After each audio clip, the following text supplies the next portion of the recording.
What's up, fam? Welcome back to my channel, the best place to help you get started building your business and brand online. And today I just wanted to kind of cover some of the top rookie mistakes that I see a lot of YouTubers making, and these are all mistakes that I've done. So if you're pumped, hit that thumbs up and keep on watching.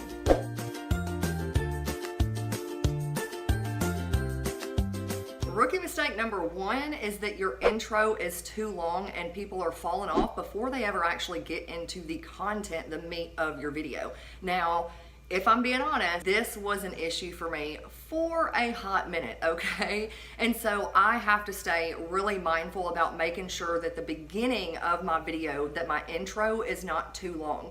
There have been some videos that I've watched where it's, you know, they take 2 to 3 minutes to get into the actual meat of what they promised, like what the title actually said in the video. So you just want to keep your intro short. Whenever you're doing your YouTube video, you can introduce yourself, make sure that it's quick. You're not introducing yourself for 30 seconds to a minute, and then tell them exactly what they're gonna get from watching the video. And again, this is something that I have to stay mindful of. So you just wanna make sure that you're getting into the content as quickly as possible. Now, a pro tip here, once you upload, you definitely wanna pay attention to the analytics of your YouTube channel of previous videos that you've uploaded. This is gonna kind of help you determine, okay, is my intro too long? Where are people falling off? And this is gonna help you kind of figure out what tweaks that you need to make in the future. Now, if you're unsure of where to actually look in those analytics to see where people are falling off, then I'm gonna go ahead, switch it up, share my screen, and show you where to look. That way you'll know for future reference.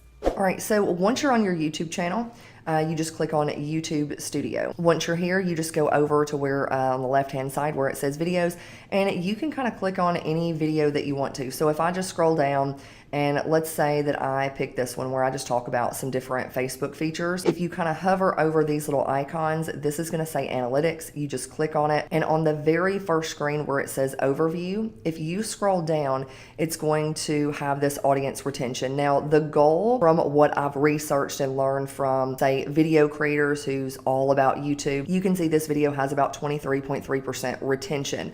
And the goal that I really try to strive for is 50%. From what I've researched, that's really what you want to strive for. Some videos have done less than that, obviously, you can see right here, and then some videos have actually done more. But if you want to know where people are falling off to kind of help you adjust and make tweaks to your future videos to make them better, you just click on this see more button. And this is really cool because it allows you to kind of click on any part of the video, and you can see right here there was a drop off. Okay, so the first 14 seconds there was a pretty big drop off, and I know if you just click play, you can kind of see new features. I am going to be what's going on. So I'm still in my intro here. Now you can also see that there's an uptick, so you can kind of pinpoint and play and look, okay, if you've got a pretty big uptick at one point, what were you talking about? Maybe that is a piece of, you know, a little nugget or a tip that you gave that maybe you can elaborate on in another or a future video. If you notice that there's a big drop off in the beginning, you know, that's one of the things that I studied previously to kind of tell me, okay, my intros were too long. It was taking me too long to get into the actual meat of the video. Some videos clearly need a little bit of backstory or need some prep work before I actually get into the content. But again, if you kind of look at where people are dropping off, where there's an uptick in audience retention, it can kind of help you make adjustments to future videos in an effort to increase that audience retention and you get better at making videos in the future. So this is where you go to look at audience retention. With that being said, let's go ahead and hop back into the next tip.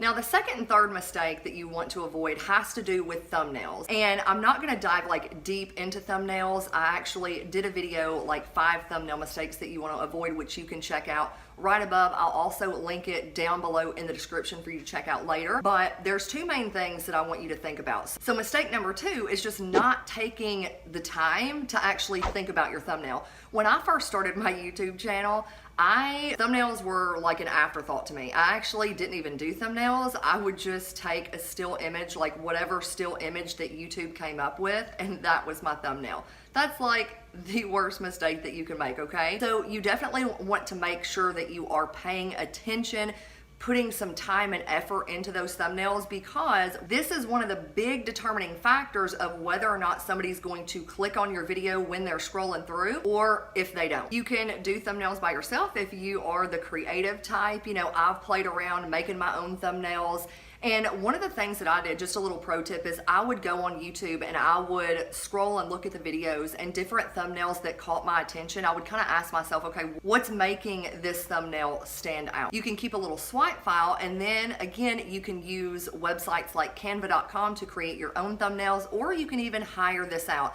I now, for the past few months, hired a graphic designer who does all of my YouTube thumbnails. And generally speaking, I know that if a video isn't gaining as much traction, it's typically going to have something to do with either the thumbnail or the title. So a lot of the times I will switch up, say, the thumbnail, look at the click-through rate, and if that click-through rate is low, then I will have my graphic designer make another thumbnail, and I'll kind of split test between the two to see which one is performing better. I know that's a little bit more advanced strategy, but something to definitely keep in mind. I'll also link to, or give you the contact information to, my graphic designer who does all of my thumbnails. So if you like the look of those, obviously he's a graphic designer, so he can do whatever look you want. So I'll leave his information below if you want to check him out. Rookie mistake number 3, again, has to do with thumbnails, but more specifically the placement of your text on the thumbnails.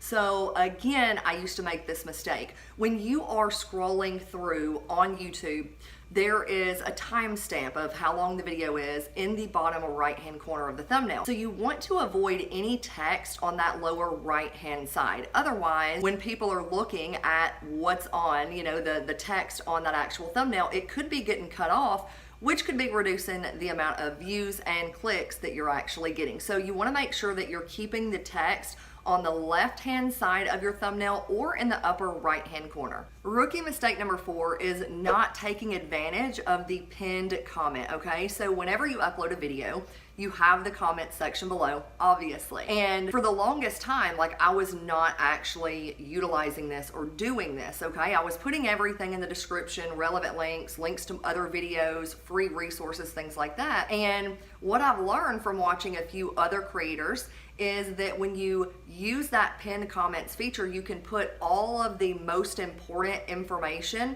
pin it to the top. That way when people start to scroll and they're looking at the comments, they're going to see that one first. When you do that, you're going to have a higher chance of those links getting clicked on versus if you just have them in the description of your video. Rookie mistake number 5 is using words that suggest the video is about to be over.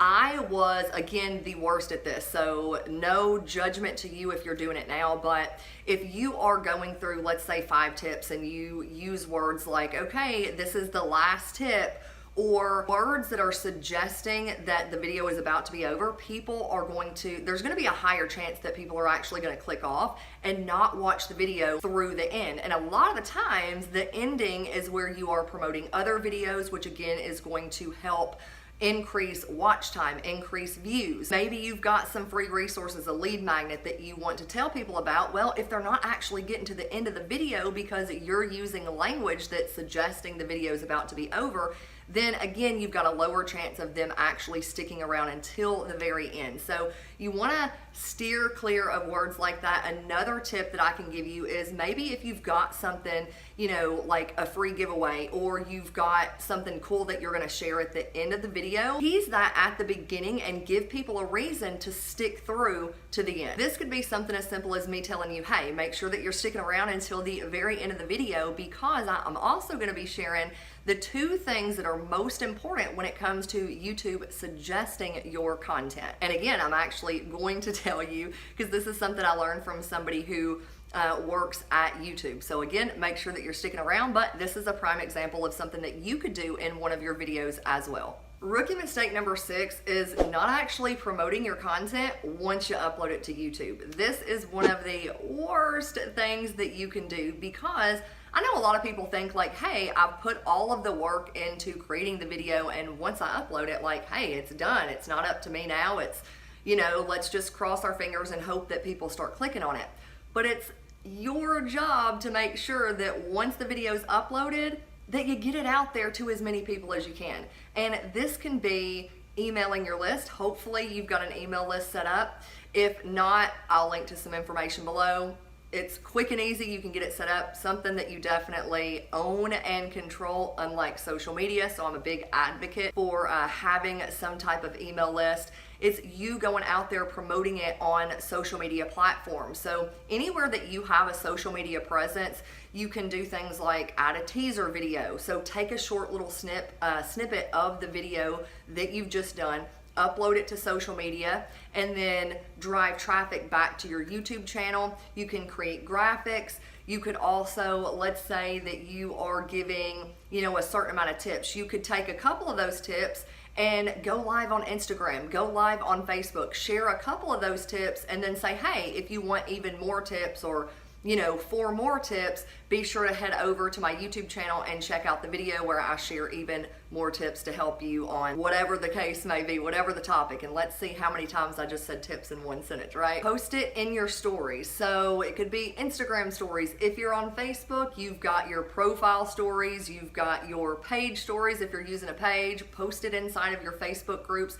You could also post it inside of other Facebook groups. Just make sure to check the rules, because some admins don't allow you to self-promote. Even if the video is helpful, they still may consider it self-promoting. So you just want to check the rules, make sure it's okay, share away. Just want to think of yourself as a pimp. You want to pimp that content everywhere that you have a presence. And if you haven't already, make sure that you subscribe and hit the bell, because on the next video, I'm going to be sharing other ways that you can actually repurpose your content. So I had someone here comment on my channel just wanting some tips on how they could take a YouTube video or a Facebook Live video and ways that they could turn that video into multiple pieces of content across social media. So again, if you haven't already, subscribe and hit the bell, because that will be on the next video. And I also want to kind of share with you the 2 things that matter most when it comes to YouTube suggesting or recommending your video. And those 2 things are your click-through rate and average view duration. So AKA retention. How long are you keeping people actually on that video?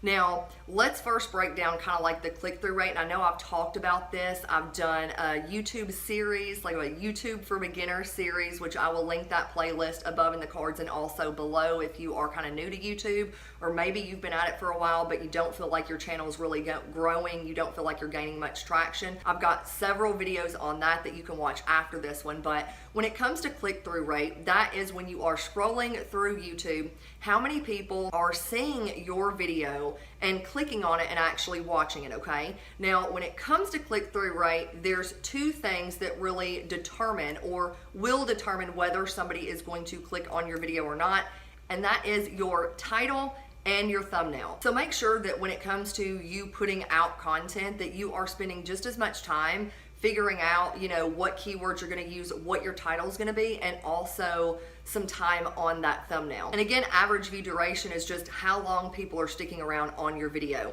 What I have heard from watching and studying people like video creators who they are all about YouTube is strive for 50%. Obviously, you're never going to have 100% of the people who watch your video watch until the very end, but kind of strive for 50%. Keep an eye on those analytics and learn and test and tweak. You're gonna realize that some topics are just better than others. When it comes to your channel, some topics may get more views. I know for me personally, tutorials generally get higher views. So just make sure that you're kind of paying attention to those 2 things and continue to test and tweak. And the longer that you're doing it, the more consistent you are, the better you're gonna get. If you got some value from this video, be sure to give it a thumbs up, share it out if you know anybody else who could benefit from it. And while you wait on that next video, be sure to check out these other 2 videos that are popping up on the screen, especially if you are new to YouTube. With that being said, I hope you have the most productive day, the most productive week,